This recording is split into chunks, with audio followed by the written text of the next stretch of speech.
around Dodge City and into territory on west, there's just one way to handle the killers and the spoilers, and that's with a U.S. Marshal and the smell of Gunsmoke.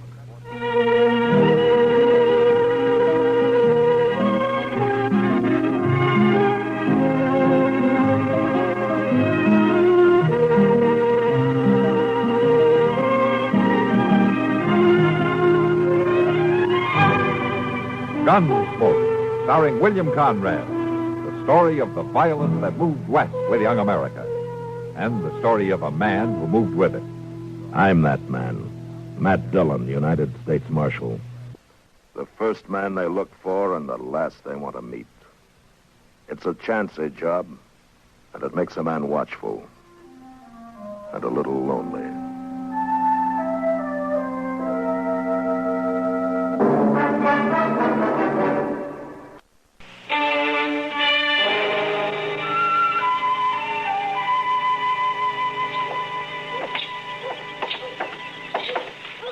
Mr. Dillon, ain't this a fine morning, though?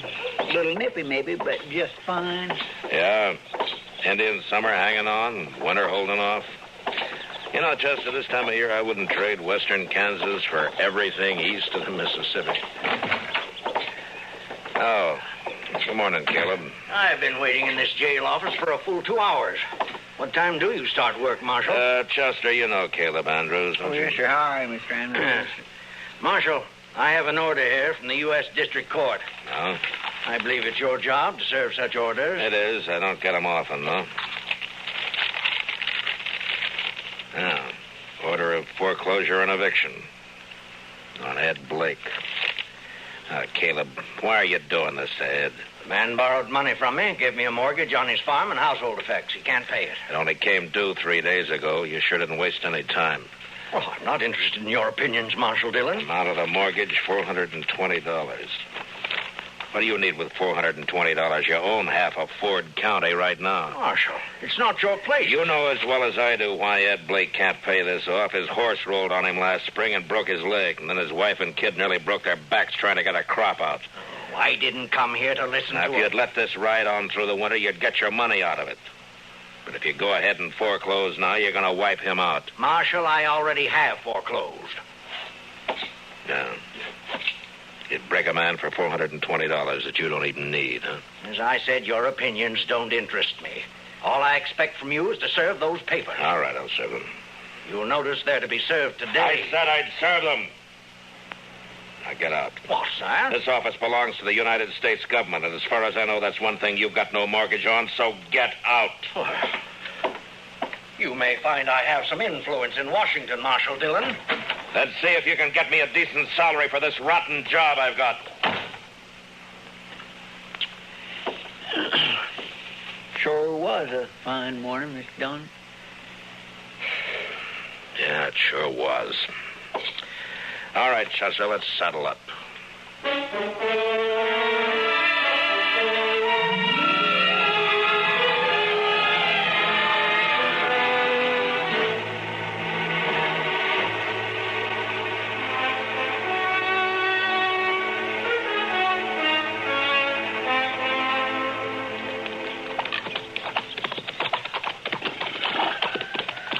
There's one job I sure wish we didn't have to do, Mr. Dillon. Yeah?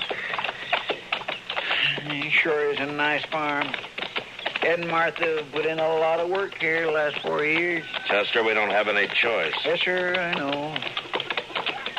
It's a downright shame. Hey, Marshal! Oh, boy. Well, hello, Jimmy. Look here what I got, Marshal. Looks to me like a mighty dead coyote. He's been killing my chickens, so last night I hid out behind the barn. I got him with one shot, Marshal, and there wasn't even a full moon. Oh, that's fine, Jimmy. Matt Dillon, how are you? Morning, Martha. And Chester, too. Miss Blake? Glad to see you. Get down and come on in. Oh, thank you. Jimmy, now that you've showed that thing to Marshal Dillon, take it away somewhere. All right, Mom. He's real proud of those chickens of his, and he's done fine with them. Oh, here I am, though, keeping you standing out here in the yard. Come on, let's go inside. Well, we really can't stay, Martha. Oh, nonsense. You don't get out here once in a coon's age. Yeah, I know, but... And you're just in time. Your favorite dish, Matt. I was just about to take it out of the oven when you rode up. Cornbread? Buttermilk cornbread? Right. Ed's not here, but you will stay, won't you? Oh, Ed's away, huh? Yes, he's in town. Matt, you're not yourself. What is it? Well, Martha, I suppose I ought to talk to Ed about this, but maybe it'd be better if he hears it from you. Here's what? I've got a court order here. It has to do with that mortgage of Caleb Andrews. It's an order of foreclosure and eviction and sale. No. Oh, no. Yeah, here it is. We were so sure he'd extend it. So sure. Oh, Matt, how long before we have to get out? 5 days. So soon?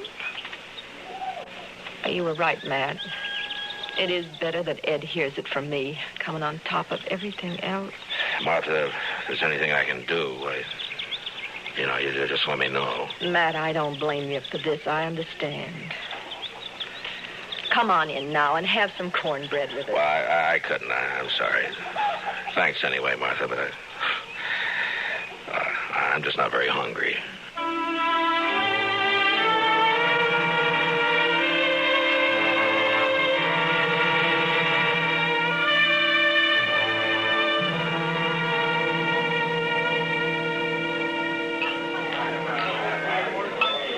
Matt, you've looked low all week.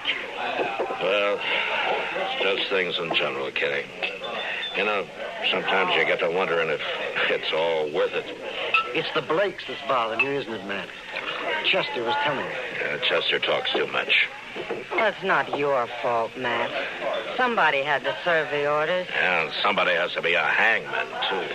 Well, life's never all good, Matt. There's always a little bad in it. And on my job, it's more than a little, Doc.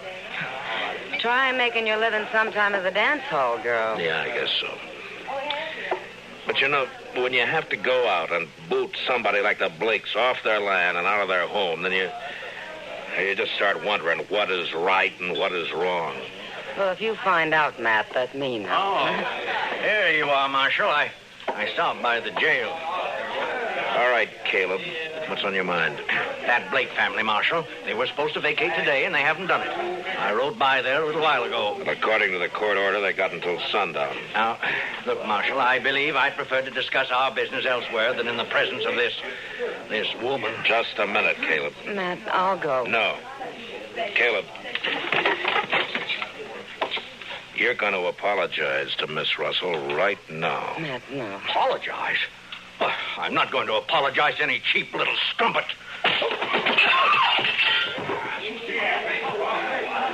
Matt, you shouldn't have done it. Sam. Yeah? Take him outside and throw some water on him, will you? Sure, Matt. Come on. Charlie, come here. He'll do everything he can to harm you now, Matt. He'll take it out on the Blakes, too. Maybe. Look, I just got an idea. I'll see you later.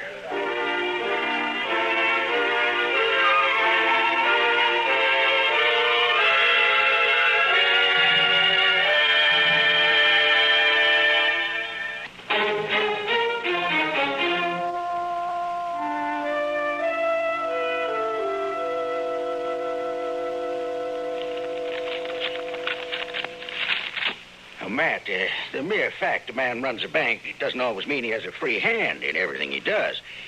A bank has stockholders, board of directors. I have to listen to them. Well, I think they'd approve the loan, Mr. Barker. Another thing, Caleb Andrews is the biggest account I've got. He's out to get that Blake farm. If I crossed him by making this loan you suggest, oh, Matt, he'd break me. I see. All right, Mr. Barker, forget it. Matt, I realize I'm under obligation to you. You saved my life that time the James brothers held me up. Saved the bank, too, in fact. That was part of my job. That's no obligation. I was just asking you as a friend to help out another friend. Matt, I'd like to do it, but I just can't, don't you see? Yeah, sure. Forget it. I've got to think of my wife and the two girls. Of course you have. It's not that I don't want to help. I understand, Mr. Barker. Forget it.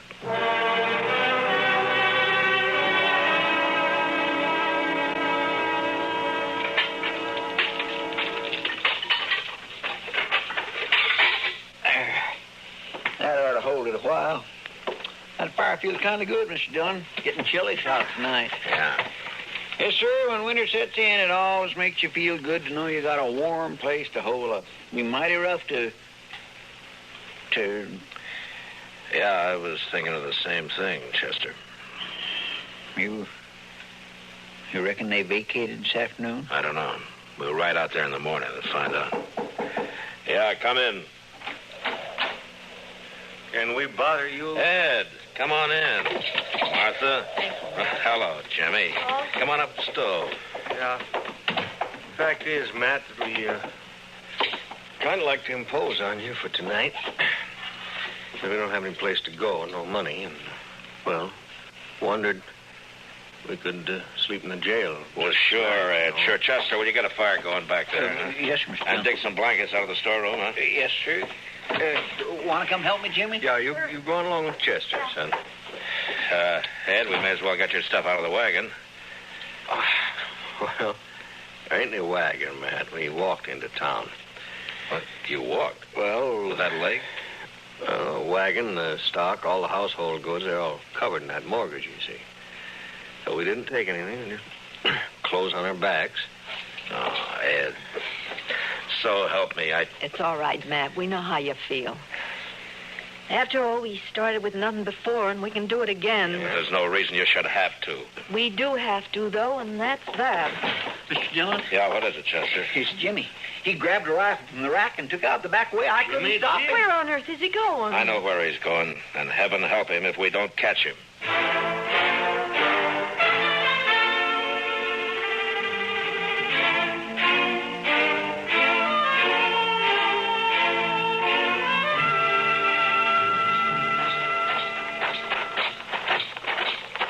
That's little Caleb's house here on the corner. Looks dark. Yeah, he may not be at home. Ain't no sign of the boy around. But it's 10 to 1. This is where he headed for.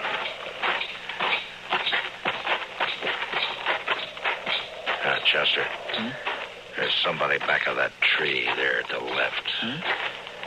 Oh, yeah. Reckon it's him. I don't know. Just keep on walking. Jimmy, it's me, Matt Dillon. Go away, Marshal. You better go away now. Well, I can't do that, Jimmy. Because you're a friend of mine. And I figure you're waiting here to do something you'll be sorry for. And I can't let you do that. Nothing you can do about it, Marshal. I got a gun here and I'm going to kill him. Now, you go away and leave me alone. Jimmy, I know how you feel. I don't like Caleb either. But killing him's no answer. Stop, Marshal. Now, stay where you are. Don't come any closer. I have to, Jimmy. It's my job. So if you're going to go through with this, I guess you're going to have to kill me first. Stay back. Sorry, Jimmy. I don't have a choice. But you do. Marshal? Now, give me the rifle.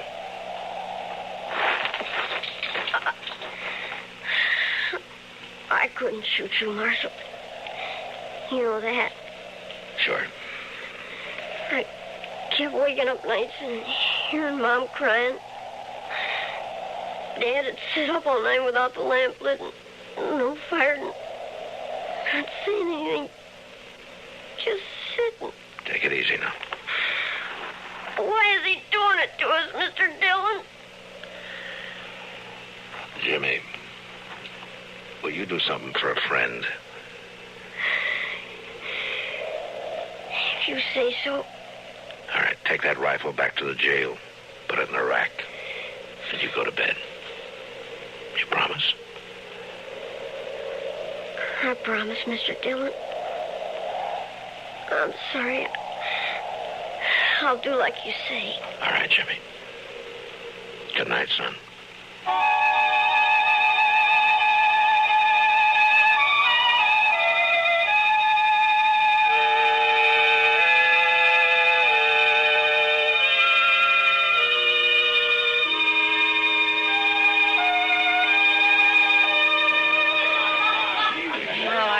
Told you Mr. Botkin wouldn't do anything, Matt. He wouldn't dare. He'd be scared Caleb would take his money out of the bank. Yeah, that's about what he said. Huh? I don't know, Kitty. I've done everything I can think of. Now, the worst of it is everybody in town is just as scared of Caleb as Mr. Botkin is. I doubt if they'll even have the nerve to bid against him at the sale. I know. He'll probably get the place at not much more than the amount of the mortgage. $420. Matt, I've seen more than that change hands across a poker table in one deal. And to think that's all it takes to get... Kitty. Oh, yeah, Jack. Jack? I'm not usually one to eavesdrop on people, but I have been listening to you two. The reason I butted in, Miss Kitty, I heard you talking about these people losing their home. I don't know this fellow Blake. He's never done any business over my blackjack table and probably never will. No, I don't think he's ever been in here. And I don't know if this will make sense.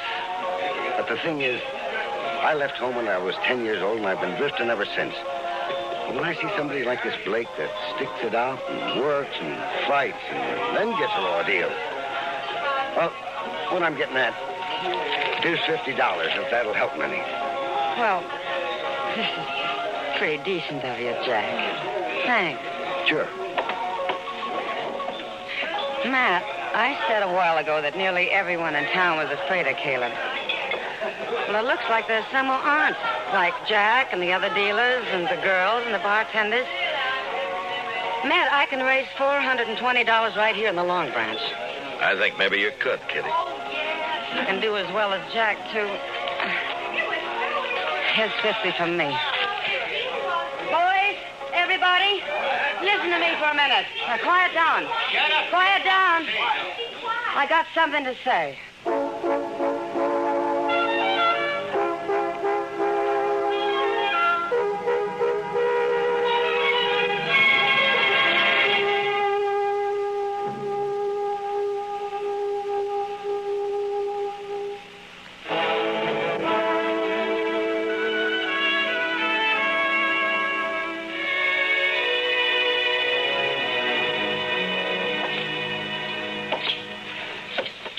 Well, he's sure taking his time getting here, Chester. Well, I told him what you said, Mr. Dillon. I ought to bring him to the office on a run, if anything will. Anytime Caleb figures he's about to lose $1 or two, it's hitting him where it hurts. The Blakes turned in for the night, have they? I guess so. It's quiet back there. Marshal, what's this all about? Shut the door, Caleb. Would you mind telling me why I've been called here at this time of night? Sure. Here's $420. Blakes want to pay off that mortgage. Oh, they do they? The court costs up to now will probably run about $10. I'll pay that myself. Well, that's mighty generous of you. Good night, Marshal. It's a deal, then? I'm not the least bit interested in having that mortgage paid off, Marshal Dillon. The Blake farm is worth about $2,000 now. In 5 years, it'll be worth 3 times that much. Land's going up in Ford County. So I don't want the money, I want the farm. And when it's put up for sale, I'll get it at my own price. That foreclosure still goes. I see. Oh, good night, gentlemen. Well, I guess that's that. I don't know why I ever thought he'd take the money. The Blakes won't get a cent out of the sale. He'll scare everybody off and bid it in a few dollars over the amount of the mortgage, and nobody in town will even try to...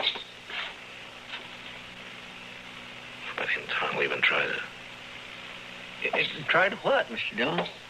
Chester, I'm going over and wake up Mr. Buck, and I got an idea. And if it works, we'll hold that sale at noon tomorrow.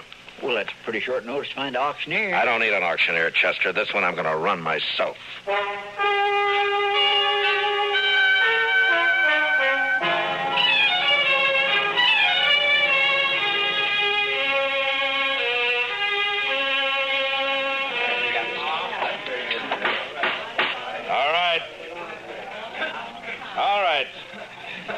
All of you know what we're here for.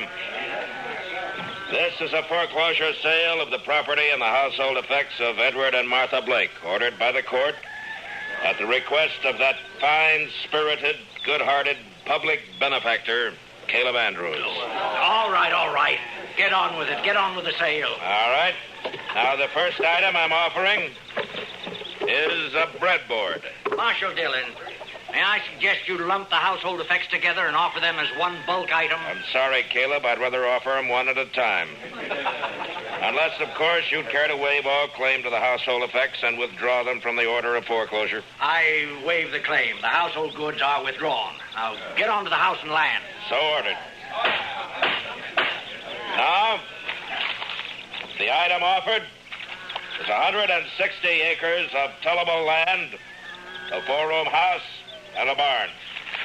Now, I won't read through this description. You all know the property. It's a good farm. The amount of the mortgage is $420, held by Caleb Andrews. All right, the bidding's open. What am I offered? $450. I have $450 from Caleb Andrews. Do I hear another bid? Now, the farm's worth $2,000. You going to let him have it for $450? How about another bidder? Mr. Dillon, Yes? What is it, Chester? I've been thinking some lately of getting me a little place like this and settling down. I'll bid $1,000. I have $1,000 from Chester Proudfoot. Do I hear another bid? Why, it's a trick. He doesn't want this place. $1,000 going once. $1,200. Caleb Andrews bids $1,200. What do you say, Chester? Well, I think I kindly like this farm. $1,500. The bid is $1,500. Going once, going twice. $1,600. $1,600 from Mr. Andrews. Mr. Proudfoot? $8,420. He never had that much money in his whole life. Do I hear another bid? What do you say, Caleb? Do you think I'm a fool? Going once, going twice, sold to Chester Proudfoot for $8,420. The buyer will come forward and complete the sale. Well, now, don't you worry then, Mr. Andrews. I got it right here. Now, see, there's 8,000 in $500 bills, and here's the 420. Where did you ever get that much in cash? Well, I save my pay, Mr. Andrews. And then, of course, I only drink mostly beer. And it adds up after a while. Well, Caleb, I guess $420 of this is yours. That takes care of the mortgage. Well, Ed, looks like you made a pretty fair profit on the place. A whole lot better than I expected, Matt. But I still rather have the farm than the money. Ed, I've been sort of thinking it over.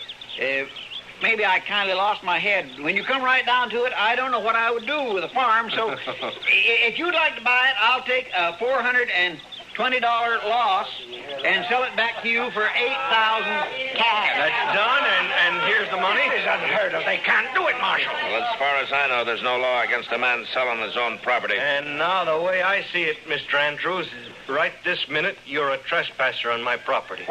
So, come on now, let's go. You hear about this, believe you me. And stop pushing me. Chester, you better get that $8,000 back to the bank. Mr. Botkin's probably worrying himself into a breakdown for fear somebody will find out he let us have it. Yeah. All right, Mr. Dillon. I'll see you in town later. All right. Matt, I don't know how we can ever thank you for what you've done. Not me, Martha. Thank the bunch that work at the Long Branch. Now, they're bums and drifters, most of them, but when Kitty told them the story, they really came through. We'll pay it back, Matt, every cent of it. And that girl, Kitty, I guess I've said some hard things about her in the past, but, Matt, will you ask her to come out to dinner some afternoon? I'd like to thank her myself.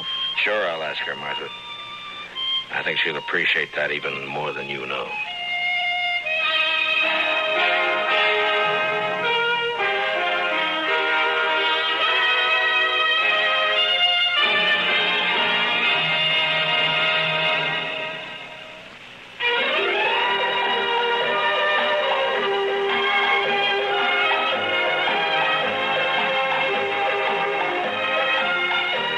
Gunsmoke. Produced and directed in Hollywood by Norman Macdonald, stars William Conrad as Matt Dillon, U.S. Marshal. The story was specially written for Gunsmoke by Les Crutchfield, with editorial supervision by John Meston. Featured in the cast were Gene Bates, Joseph Kearns, Dick Beals, Jack Moyles, Lawrence Dobkin, and James Musser. Harley Bear is Chester, Howard McNear is Doc, and Georgia Ellis is Kitty. This is George Walsh inviting you to join us again next week when CBS Radio presents another story of the Western frontier. When Matt Dillon, Chester Proudfoot, Doc, and Kitty, together with all the other hard-living citizens of Dodge, will be with you once more. It's America growing west in the 1870s. It's Gunsmoke.